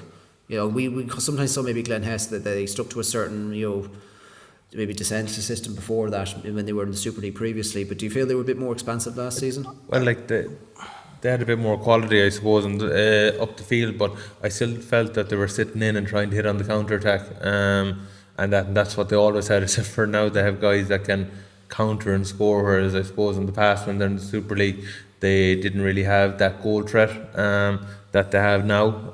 So I don't think it's still, they will want to protect the defence. They like to get bodies in there, like Paul McLaughlin, Chris Rowland very rarely go too far from in front of the back four. Like they like to I suppose defend that zone as much as they can, whether that they feel that they don't want to come to half a line or that, I don't know. There's question marks there, but see, a lot of the teams that go to Glenhest or play Glenhest at home will be quite happy to have 60-65% of the ball, but all Glenhest are looking for is the ball to break down once and then they can clip it, and in those 3 or 4 players you mentioned, they're well able to get the beatings of players. And Paddy McCrone is a great guy for flicking the ball on. He always puts it in good areas, so if they know that Paddy McCrone will hold the ball up if they hit them, but there'll be a bit more, teams will know a bit more about them this season. They maybe came under the radar for a lot of last season,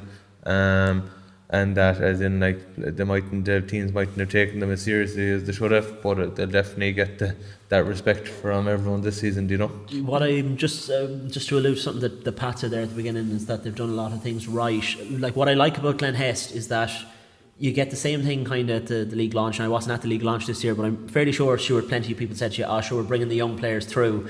Glenhest actually, they put their money where their mouth is with that. They've been really good at bringing younger players into the first team over the last couple of years. Like, I know there's a lot of players in that team who are probably, they're over 30 now at this stage, but there is equally kind of a core of younger players there. I'm thinking, I remember when Mark Forrestal was breaking into the team and he's still only about 22. You have Owen McManaman, the teenage goalkeeper, and I'm sure there's a few other names you could rattle off there. Ethan Riley, I think, as well, and lads like that. And I just think they're in a really good place.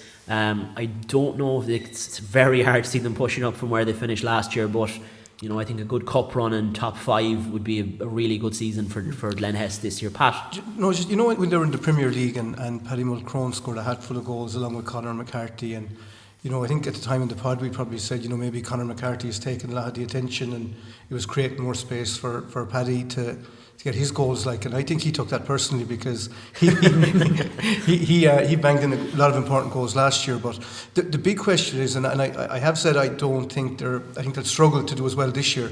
But if they get more out of Conor McCarthy, they very well could. He is such a player.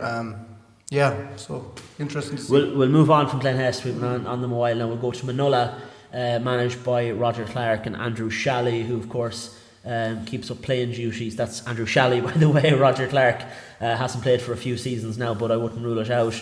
Last season, it's finished 8th place. Top goal scorer Shea Benson and Lee Lyons with 4 goals each. It's been a tough couple of years for Manulla. 7th and 8th place in the last couple of years, and a few struggling years, it has to be said at that. Is there anything from Manulla, do you think, I'll go to you first there, Stuart, to suggest that things might look a bit better for them this year, or are you predicting more the same? No, I think we remember maybe 7-8 games in last year. I think we all thought Manulla were just doomed. They couldn't pull a performance to save themselves. We just thought this is, their long stay in the Super League was going to end with a bit of a whimper. But Andrew Shalley came back as, I think, a player manager along with Roger Clark, and I thought in the last few games of the season they really rebounded well. I thought defensively they were a lot better. Goals were a big issue last season, and this season I think that's, if they can find a goal scorer, I think they will stay up, but I think they will be in that battle for relegation. Joe, how do you see Manulla's season going this year? I suppose they fall into the same bracket that we talked about, Ballinrobe and Ballyglass, and Claremorris. The 6 pointers are key for them early. They picked up bonus points last year off Westport and Ballina, and that early on, so their early form is kind of key. They have some nice players, and a big player back for them is Dara Byrne. He gave us an awful lot in the Oscar trainer. He was so committed, and I thought it brought him on the training, and that he's a really big player for them, because I just felt at times they mightn't have had the legs in midfield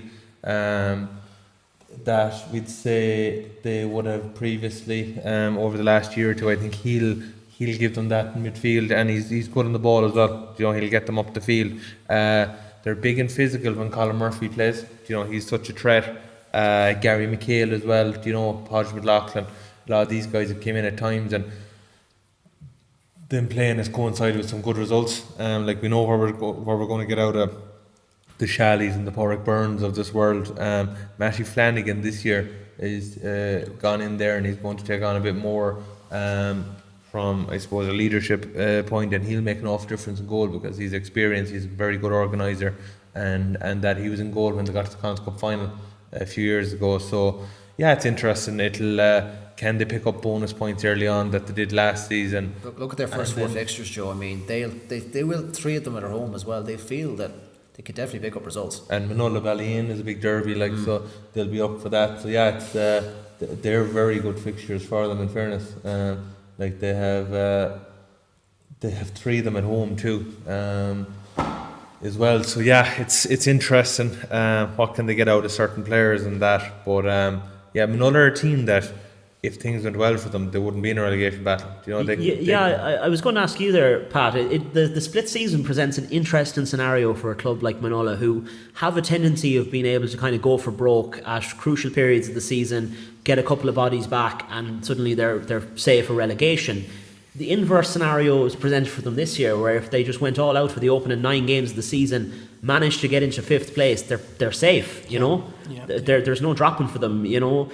I'm not saying that that's going to be necessarily what they do, but I mean, it presents a great opportunity for them to I suppose cement their stay. Like, You make it sound so easy. No, I know. I Conn Rangers at home, opening game. you touched on it there, Joe, but I think Matthew Flanagan coming in there in goals is absolutely massive. They beat us 1-0 in the green last year, and it was a tight enough game, but I felt we had a few more good opportunities, and Matthew Flanagan was absolutely unbelievable in goals. That I was man of the match that day, and he was the difference. And like that, just so vocal. Like, he's a really good keeper. I think James Livingston obviously is away, but he is a brilliant replacement. So I would see that as a huge thing for them. I see as well Conor Brett is back from Mayo FC as well. He's a really good winger. He did really well for them 2 years ago. Scored a couple of important goals. So yeah, it's an interesting one. Like, Manulla, they can be hot and cold. Like, but when they're hot, they can be really good. So yeah, if they have a good start in the fixtures, would suggest they could pick up a few points. Yeah, so. and as Joe alluded to as well, they do have this ability just to pull a huge result out of nothing. I mean, that that goalless draw against Westport last season was just amazing, and It made it so hard for Westport to win. yeah, because they were John chasing from the start, and then I think it was the draw against Ballina. Was that away from home as well? In Ballyheane, and I think they got a man sent off, which I think they got the keeper sent off in that game. They were down to 10 men for the last half an hour, and they still got a draw. Like, so. Yeah, they just know how to fight, and they know how to dig and get a result out. So that's why I think they will stay up. I don't think they're going to go down. Like, I don't think they'll be in top 5 either, but I think they'll be. But that result against Westport in 0-0, Yeah. like, how many teams in the bottom half of the table could go to Westport and get something? Yeah. Other than Manulla. I don't. I don't know. I Like, remember that was the opening game of last season, actually, and it was Westport's first game with their new facilities under the lights, and Manulla spoiled the party for them that night, as it were. But I suppose the problem with a run like that in the opening 4 matches is if you don't get something out of some of those games, if you get draws, say against Claremorris and Ballinrobe, if it doesn't go your way, you're looking into a back half against Castlebar Celtic, Westport, Ballina. It gets very tricky from there, but it remains to be seen how it'll go for Manulla. I think we're arriving now at the last of our 10 teams. It's Westport United under the management of David Hoban, although I believe is there a managerial change coming up in a few weeks, something like that. Anyways, finished 2nd place last season. They did about everything they could, to be honest, to win the Super League, but Celtic were just that much better. Dylan O'Malley was top goal scorer with 23 goals to his name. 2nd place finishes in the last 2 seasons, 4th place this season before that. I suppose, what more can Westport do, Joe? Not get beaten by Celtic twice, or drop points at home to Manulla. Listen, it'll be everything thrown at it this season. You could know by them at the launch night they're really up for the season, and that. But listen, they got some good results last year, but I suppose they're going to need to drive it on if they want to win it.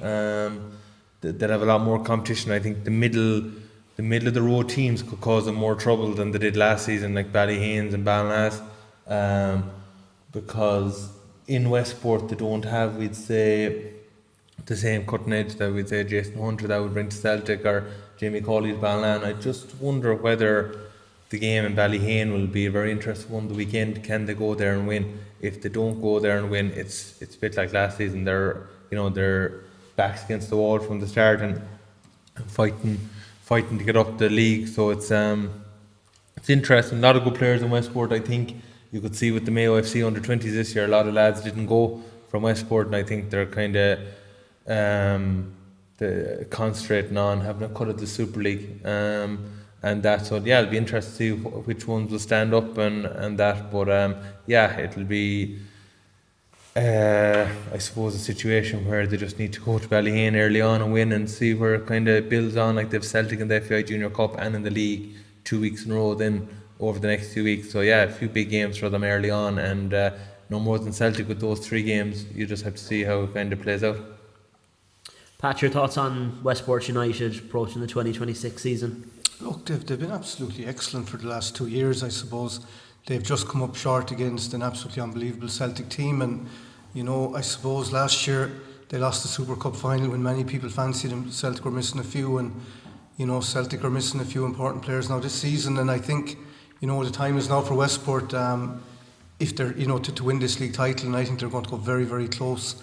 Whether they can do it or not, I'm not sure. Like, they're going to need Dylan O'Malley banging in the goals again.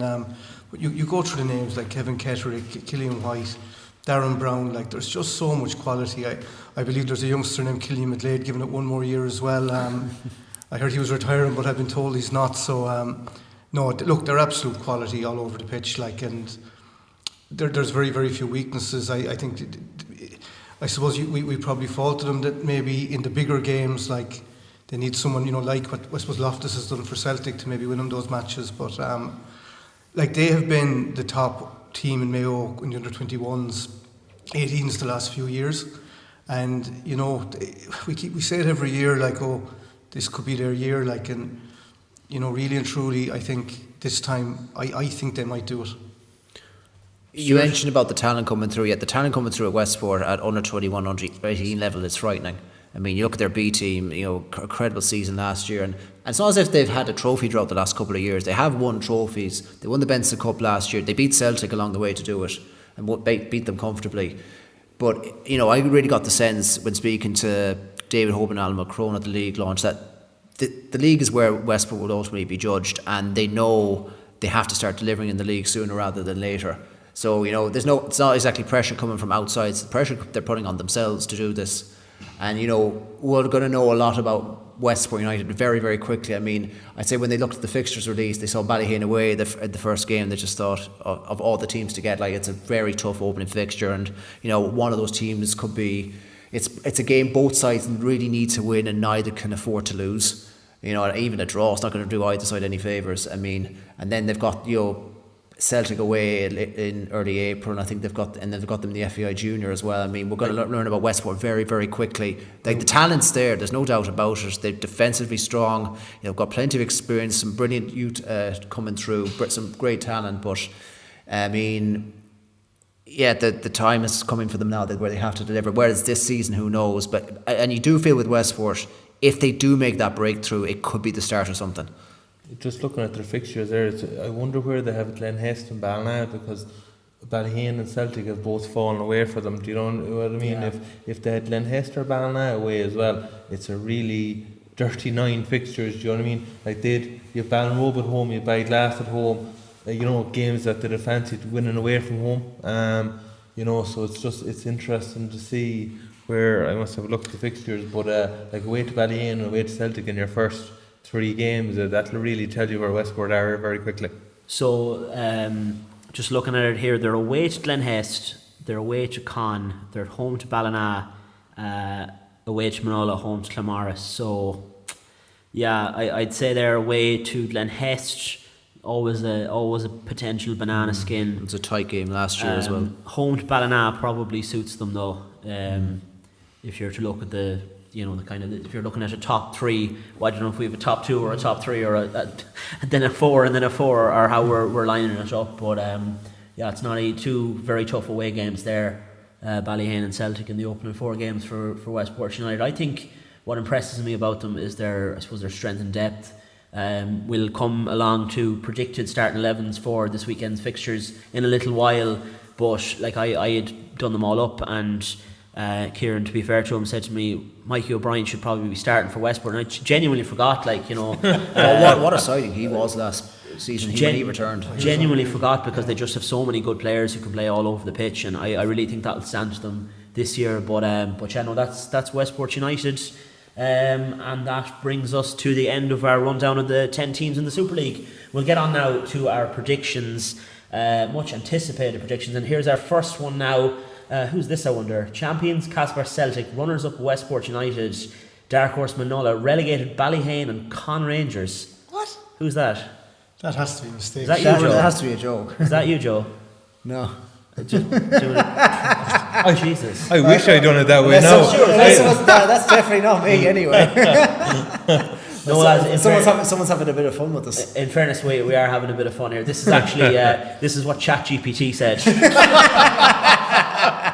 In fairness, they had a good cut at the first three, but then I said who'll get relegated. Yeah, when they got to the relegated, I was like, I'll tell you, there's going to be people in Ballyheane and Mount Falcon going, what the fuck is going on? ChatGPT writes all my speeches. I can't believe it. I can't believe it's so full of shit. so I'll tell you So now. you're the only one. I'll tell you, it was going alright, but it told me 3 teams that'd be relegated from the Super League this year. It gave me Ballyheane, it gave me Conn Rangers, and it gave me Strayed and Westport United.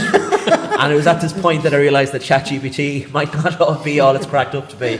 But that's what ChatGPT reckons for the season. So I wouldn't put any money on that. But there we are. So we'll move on now to predictions for champion.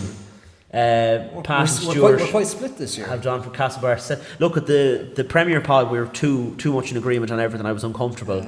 So, Even last year's Super League pod were a bit too much agreement for a lot of things as well. These predictions were 2 weeks ago. If I'd known Westport were going to lose to Ballina on Friday night in the friendly, I might have been a bit different. But I just think maybe Celtic aren't what they have been in the last few years squad wise. Now listen, they had more than enough quality to still win it, but I just think Westport might have a big year. But the first week or two fixtures might change my tune. We might, by mid-April, some of us, one or two of us might look like mugs. sure, look, and most of these predictions go out the window after a week or two anyway. It's like, I imagine if you go to the runners-up slide, it'll be just the inverse. Yeah. Not a big surprise there. I think we all sort of have this But that's where we're at, isn't it? That's where we're at, yeah. We're definitely thinking Celtic have come back a little bit. Yeah. Westport, I think, are probably a little bit better. So it is going to be very, very tight. And Yeah. I found it. I was very unsure which one to go for. Will this we year, all to be have honest. Ballyheane now on the next slide? nearly. Pat, Con. Yeah, what do you reckon? I Conn and have to be Jaguars? nice to them someday. No, I come here. If injuries, if they can steer clear of injuries, I think they could have a very good season. But I can see why you all picked Ballyheane as well. I think they're very strong. Look, I think I gave out to someone last year for picking Ballyheane as a dark horse when they'd been champions 2 years before that. But in fairness, they won the title. It was a very different Mayo League landscape at the time, and I think they're a fair pick this year for a dark horse because, let's face it, as you were saying there, Pat, it's kind of where we're at with Celtic and Westport. And look, I'm sorry, I don't see the likes of Ballyglass or Claremorris doing a Leicester City on it, to be honest with you. So we are where we are with it. I wish I could change my relegation predictions now. Yeah, so here we are for our relegation prediction. For fuck's sake, Joe. Yeah. Oh, Jesus. I changed my dark horses. Yeah, so that is... Joe, you've gone for Ballinrobe again. It was a toss-up, to be honest. So it was. I look at the bottom 4, and it's very hard to predict. And that's what I went with. But it's going to be very tight down there, I think. Pat, you've gone for Claremorris and Ballyglass. Claremorris, any substance to that or mind games while you're talking here? Not at all, I suppose. Look, it's going to be very, very tight down there. I think, Ballinrobe and Manulla have kind of grounded out the last few years. I think Ballyglass and Claremorris are going to be a hell of a lot better than, obviously KK and Ballyhonas. But I still think Manulla and Ballinrobe have enough just to finish ahead of them. Yeah. Kieran, just don't go too quickly through this now because we need to give the Ballinrobe manager a chance to screenshot all of this. Go on to the next slide there. Yeah, sure. You've gone for Claremorris as well, and I've gone for Ballinrobe. Yeah, Chris McGauley, you screenshot that as well. No, I think there's just too many questions over Ballyglass in terms of whether they'll have a strong 11 out every week. I think I said it earlier on that, you could get away with that in the Premier League, but in the Super League, there will be teams that will just tear you apart. And I just think Ballyglass are going to struggle this year. And I think Claremorris, they're actually coming up to the division a bit weaker, I think, than last season, especially the loss of Calvin Joyce is a big blow. And as I said, there is goals, but I think defensively, I think they're going to really struggle. Yeah, look at Ballyglass, amazing logo, swan swimming in a goalpost. Like, you can't be any better than that. But unfortunately, they're going to drown. Unfortunately, that swan is drowning. Yeah. How can you pick your own team to go relegated? Look at Come on. Mind games. Look at I think we've all agreed on Ballyglass here. There's too many unknowns about them. I think. particularly the loss of the manager. Now I know Claremorris are in a similar situation, and maybe that's why some of the lads have gone for Claremorris, but I definitely see Dave Nicholas was a real galvanising force at Ballyglass. And look at Ballinrobe, I look at the teams that have come up, the other team that came up, Claremorris, and I just think they might have the edge on Ballinrobe. But again, we'll see as the season goes on. Interesting that nobody went for Manulla, who I suppose is the other team in that 4, but I think we know better than to go against Manulla at this stage. I remember a couple of years ago, all the 3 went against Manulla and I didn't. I felt very smug at the end of the season. You certainly did, yeah. So that is our predictions. Now we're looking at the round 1 fixtures. We have Ballinrobe Town versus Glenhest Rovers, Manulla versus Conn Rangers, Claremorris versus Ballina Town, and Ballyheane versus Westport United. It's the standout fixture, not just in the Super League, but I think in the Mayo League this weekend. I mean, that is the game. I mean, as I said, both teams really need to win if they need to put the pressure on. Celtic very on the start of the season, especially with Celtic not out for a week or 2 yet. Ballinrobe Town Glenhest is going to be very interesting as well. I think Ballinrobe did beat them last season in the league. That'll be a tight game. Manulla and Conn could be a tight game as well. Unfortunately for Claremorris, I think Ballina Town will win that comfortably. Yeah, off the top of my head, it's Saturday 4 o'clock, Ballinrobe Town versus Glenhest. It's there anyway, so we'll go through it now. We've had a crack at predicting teams now. A lot of this is based off friendlies and sort of last season's lineups and that sort of thing, so we might be very off with some of them, but maybe not so much off on other ones then. Pat, can you see it being much different for Ballinrobe at the weekend? Yeah, hard to know. No, I don't know. No comment. You better have in fairness, if you look at the friendlies, like that type of lineup wouldn't be too far off, I'd say. I suppose maybe if there's a couple of injuries, I'm not sure if it'll be exactly like that, but yeah, I imagine that won't be too far off the Glenhest team, to be honest. It's a very strong team. I wasn't sure on Owen Wright there if he'd be playing kind of more central or out wide as it was, but I think that'll be a good game. How do you see this one going, lads? Joe, win on the road here for Glenhest maybe, or how do you see it shaping up? They'll be favourites to win off last season, but listen, first game of the season up in the green, I'd imagine with all the rain that's been made, a lot of pitches will be heavy this week, so it's hard to know, but maybe go with 2-1 Glenhest. 2-1 Glenhest. Stuart, your thoughts on it? Yeah, this is going to be a tight game. Joe's made a good point about the pitches as well. I think there's been a lot of heavy rain the last week or so. I just think Glenhest just have a bit. If Paddy McCrone and Conor McCarthy are both starting, and Infinity's there as well, I think Glenhest just have a bit more attacking power than Ballinrobe. I'll go for 2-1 as well to Glenhest. Pat, I'm not going to draw you too much on this, obviously, as your own team's involved, but you have to say two excellent goalkeepers, first of all, for either team's opposition to have to beat Ron McManaman and Colin Doran. Absolutely, but I suppose looking back at last season's fixtures, there were 3 very competitive games. They met in the Cup as well. There was never a great deal between the 2 sides, so I'd expect a very, very good game. Could well be a draw, but I wouldn't be surprised if either side won it, to be honest. They're 2. That is such a safe answer. Oh, really? But if you look back at the games between them last year, there wasn't a huge amount in those matches. No, I suppose not, no. We'll move on to our next game then. We have Sunday at 11 o'clock. It's Manulla versus Conn Rangers. I'd say that's very similar to the Conn Rangers team that played against Merview a few months ago. Tygo Sullivan coming in for Michael Lavin there. I think Sam Barnes wasn't down to start that day either, but I don't think we're a million miles off it there, to be honest. I'm sure Joe has a few tricks up his sleeve. Sleeves are very tight on this. The sleeves are very tight on that Conn Rangers top, alright, yeah. Owen Prendergast, will he play out wide, or I kind of associated him playing more up front last year? It depends how we play, to be honest. If we played 3 at the back, he played up top, but he sometimes plays on the wing, I suppose. Collie Rutledge might play out there either when he's back, so it's hard to know, but he might play off the wing. I've seen he's played off the left field as well in the past. He can play in either front 3. He wouldn't play. Very fast player. Yeah, he gets goals too. He gets into areas, but you're not 100 miles off there with the team. That'd be a very tough Manulla forward line to come up against Stuart if you'd call him. Yeah, I mean, you're looking, yeah, just from the physical side alone. I mean, McNamara, like McHale, Dave McHale, lead trainer. I mean, they'll have a few bumps and bruises at the end of that 90 minutes. This is going to be a tight game. I think Conn just will get over the line. I think it's tight. I'll go 2-1 Conn. Pat?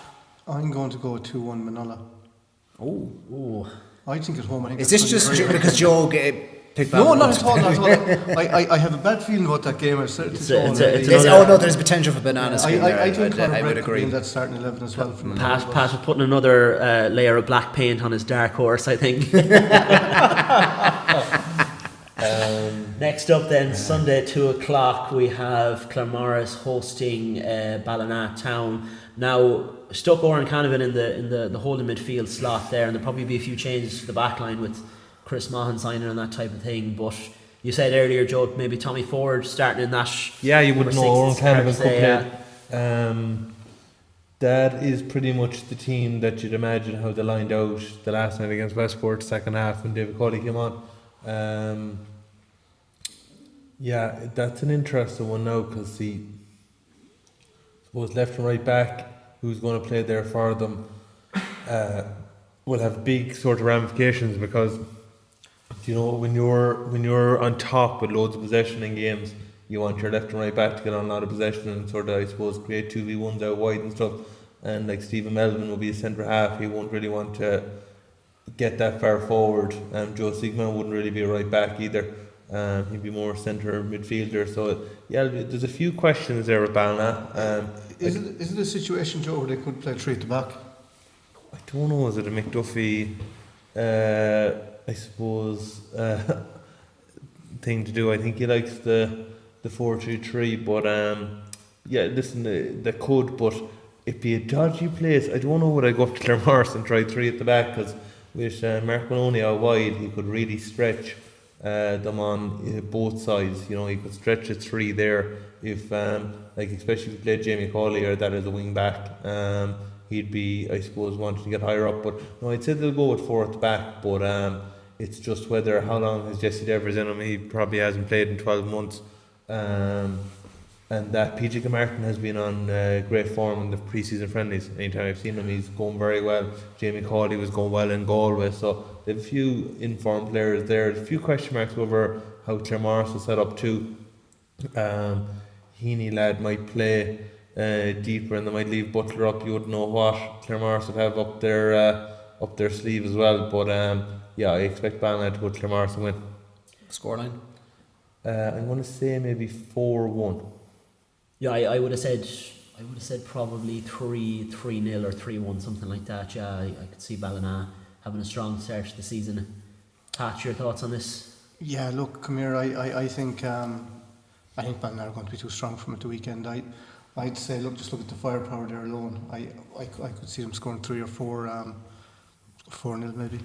Only thing maybe, come Cannon Park, if the weather stays as bad as it's been, dirty day up there in Claremorris, it'll be a hard pitch to play on a lot of the time, Stuart. But yeah, but I still think I look at both teams there. I think Ballina, even with the loss of Benny Lavelle, there's still a lot of attacking quality there, and I think they'll put Claremorris to the sword. I'm going to go 5-0. Jamie Cawley's played plenty of winter football down in Galway. He scored a cracker there last week down in Galway, I think so. Cannon Park and a heavy pitch won't bother him. No, I don't think so, no. I don't know, was it that good of a goal? There was a traffic cone and goal from the previous goals I saw, but yeah, Jamie Cawley will cause a bit of trouble for tomorrow. Yeah, here's one of the more, as Stuart said, probably the game of the weekend. Ballyheane versus Westport United, 2:00 on Sunday. I imagine that's probably how Westport will line out. I haven't seen Harrison Quinn line out for a lot of the friendlies, but you have to imagine if he's there, he'll play.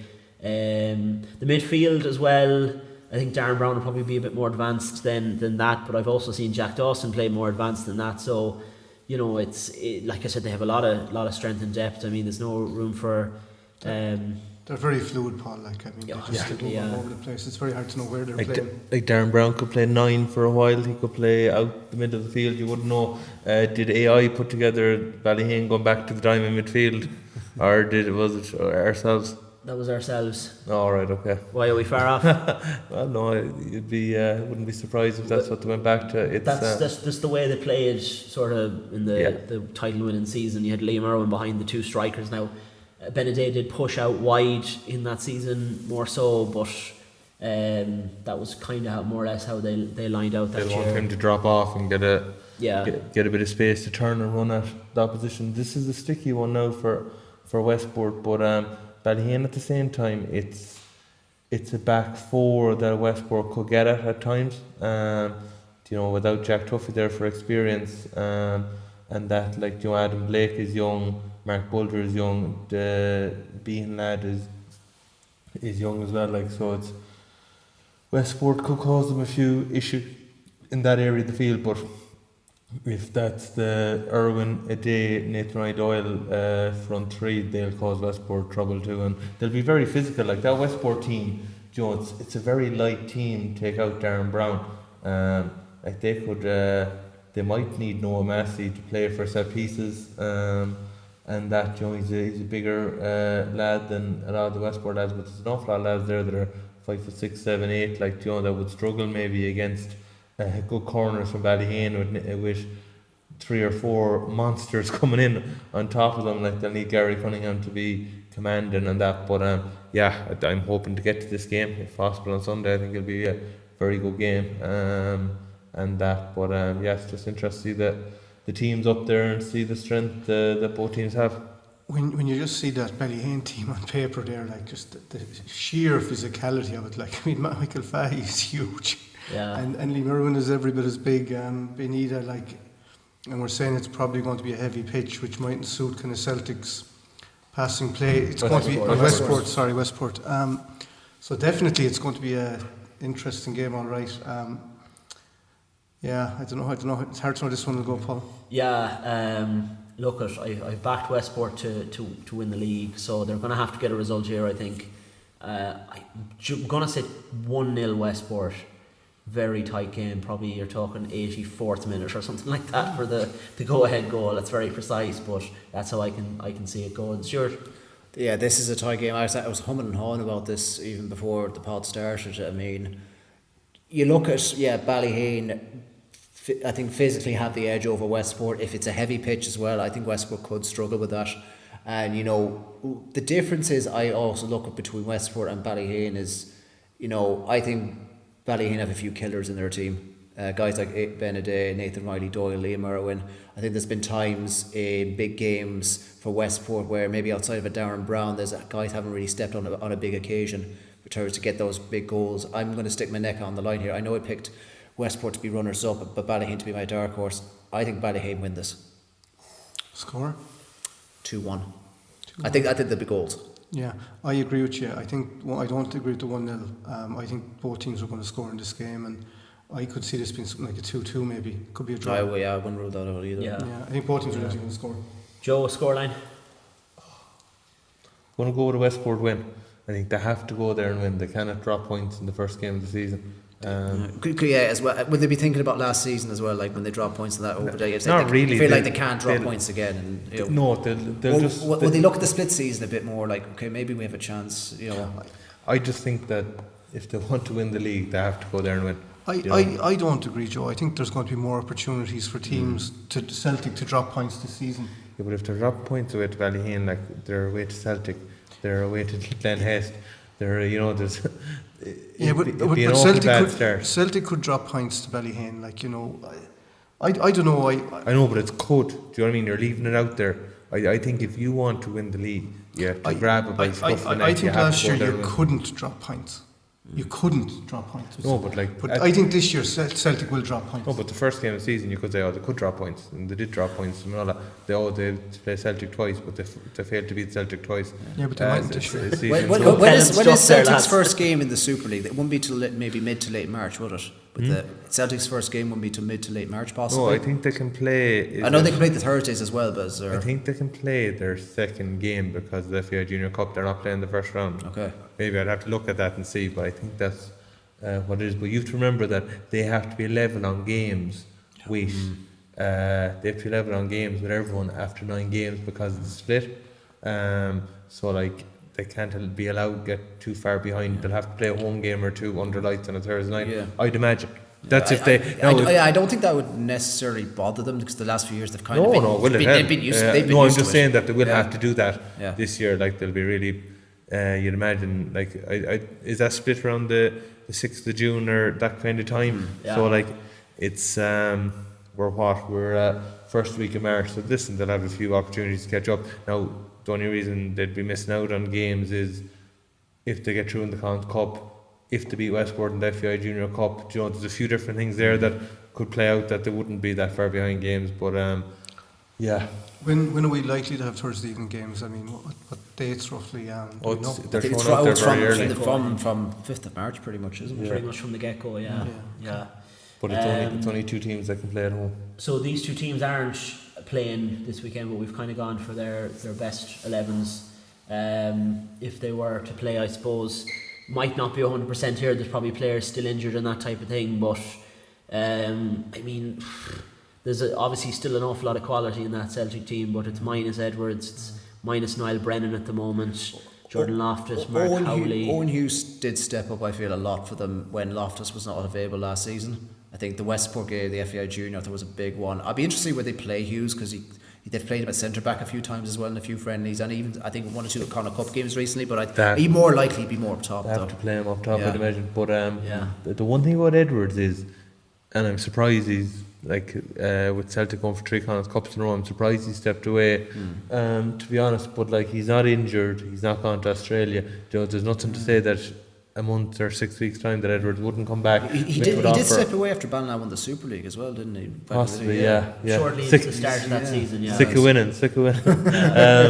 But like, there's nothing to say that Edwards wouldn't return. Loftus, at least they're away from home or whatever. But there's a few question marks there on how they line up. But it's the squad depth is the big thing for Celtic this season. It's if Kokoza gets injured, if Owen Gork is injured, if Brian Walter, Mark Cunningham, he's provided like they don't have that same quality to come in. And it was I was asking questions at the launch night, and it was actually a very stupid question. I asked Stevie Gavin, how do you rate this squad in relation to the previous squads?